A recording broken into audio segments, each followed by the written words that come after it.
I've spent 5 days investigating counterfeit websites targeting Australian fashion brands. I found over 20 fake websites, a dozen social media accounts, fake reviews, testimonials, all of it designed to steal from consumers. Well, here's what I found. Evidence of one or two people running counterfeit operations for 5 completely different brands at the same time. Same infrastructure, same playbook, same scam, different brand name. For this investigation, I've picked out 5 popular Australian fashion brands. I can't name them, not yet. I've already reached out to them while they deal with this internally. I just wanted to show you more how this system works, okay? Let's call them brand A, B, C, D, E, and well, let's go from there. Boom. All 5 are mid-tier Australian fashion retailers. All sell online. They all have a strong Instagram following. They all are very, very popular within the 18 to 35-year-old demographics. And they're all 5 are being counterfeited at the same time. And that's about it. Now, how do we find this stuff besides your normal Google shopping and whatnot? As you can see, you can't really tell what's fake, what's not these days. Especially with your Google shopping and the brands that may wholesale and retail to other brands. It's a little bit harder. I'm going to pop up how we found them and what we do to find them, DNS twisters, etc. Track IPs, find little patterns from other brands that we cover. I'm going to show you.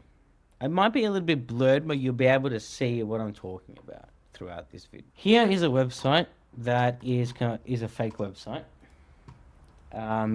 You may recognize the layout. You may have used the website. I'm not too sure. This is not a real website. You see it's even got all the bank details. But what I'm going to show you next is the same web designer or owner copying another large brand name. Did you see the difference? Let me do it again. See that theme? Let's go to the top of the pages. Nothing much changes. And you know it's funny, it's actually the same color too. Oh my god. Let's look in a little bit more into this. So it's like, oh, Nick, you can't just say, oh, it's got the same theme. You know, X brand and the other X brand might have the same thing. No, I don't. The same designer. Yeah, well, if that was the case, I think both their main websites would look like that too. Here is who is on each of them, on each of the domains that I was just looking at. They're registered by the same person and everything's private and registered in China. I know one thing for sure. These brands, they're not Chinese brands. If anything, they're Australian and from maybe the US. One of them maybe's gone to the US now. But they're exactly the same. China, all private, and expires this year. Wait, what's the date today? 14th today. This expires on the 20th. What year are we in? Oh, damn it. Next year, in a couple of days. And it was only updated last month. No, yeah. Interesting. It's guys been around for a while then. You know what that tells me? Then maybe what's happened is that the person who owns these word marks or in China is maybe fighting against them, or maybe keeps registering another word mark or something along those lines. There's some big problems there when you have to register across multi countries. What happens if you already started a brand and you manufacture, or someone from the manufacturing plant goes and steals that name or whatever it may be? That's when you need to have your real contracts in place at that point. Anyway, that's what we found. I'm going to blur a little bit of it, most of it. I'm sorry. It's a good little learning curve to see that, okay, this is just 2 websites and 2 brands. So that's 1 website each. There's so many more. And then don't even go about all the other Alibaba, AliExpress, the Made in China's, all these other, another one, the drop shipping stores now. where you can just plug in your Shopify store, drop ship a product from around the world, and not even know that you're infringing on a trademark. That's a new one I picked up today. That's gonna be, we'll break that down maybe later on. So what did we find over the last 5 days of investigations? 5 Australian fashion brands, over 20 fake websites, a dozen fake social media accounts, all connected through the same infrastructure, the same hosting, same privacy protections, same registration patterns, same layout patterns, same every patterns. Out of all of it, here's one thing that keeps me up at night. It's just what I could find, in within 5 days. Well, this was 2 of them in those 5 days. And this is one person using one tool, really. 2 tools, maybe 3 tools, all mostly combined into one, all from working from my desk, and I didn't have any huge team part of this. Imagine how many fake websites are out there that I didn't find. Imagine how many people have already been scammed by these websites or such websites.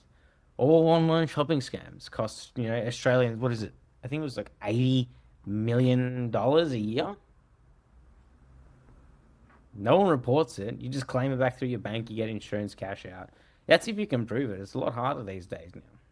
I'm going to drop a link in the description below. If you've ever been scammed by a website and it's still available to this day, I want you to put as much information as you possibly can. Anything from order numbers to screenshots, photos, all of it. This will help Image Guard as well build out a bit of a spider web. On top of that, how can you protect yourself and make sure you don't get scammed? Well, verify the ID. Everyone talks about how easy it is to use GPT these days. Ask GPT, hey, is this actually a real domain? It will tell you. Payment options. Is it always pushing you to go PayPal? That's a big red flag. There's certain ways to use PayPal to bypass a lot of this stuff, like setting up PayPal to gift as a friend or gift as a individual or something like that. It will not allow you to do any sort of refunds or any sort of complaints or any sort of chargebacks, anything like that. So keep your eyes out for that, and always check social media. Okay, on fake accounts and websites now, yes, they always link back to the originals. Then just search it yourself on Instagram or for Facebook, LinkedIn, TikTok, whatever it is. Go to the bio. That's the easiest way you can find an original. Is go to the bio for the brand that you want to buy on social media. That's as easy as it is. Don't go on Bing. Don't use DuckDucks and don't use FlickFlocks and all these random ass search engines. Just go for the, when you're buying products online, go for the most reputable. Google. Use Google. That's it. Don't go Google shopping to the top. If you want a brand, don't go for the cheap option. That's another red flag. Oh, yeah, it looks the same. All right, go on. Do it. I'm wrapping it up there. This isn't all about blaming brands and not doing the protection, right? It's so hard. I understand. I totally get it. Every single day, there's always something new. So where did you come from? This is about showing you how organized these operations are and how easy it is to fall victim to such a scam, especially if you don't know what to look for. So take notes, look out for what I've mentioned. I'm going to wrap it up here. Thank you all for listening to my little rant. Nah, I wouldn't even rant. Thank you for listening. Follow for more, subscribe, like, check out Image Guard, follow my base 44, sign up. We both get a little discount. So that's awesome. And comment. I don't know what you're going to comment. Comment.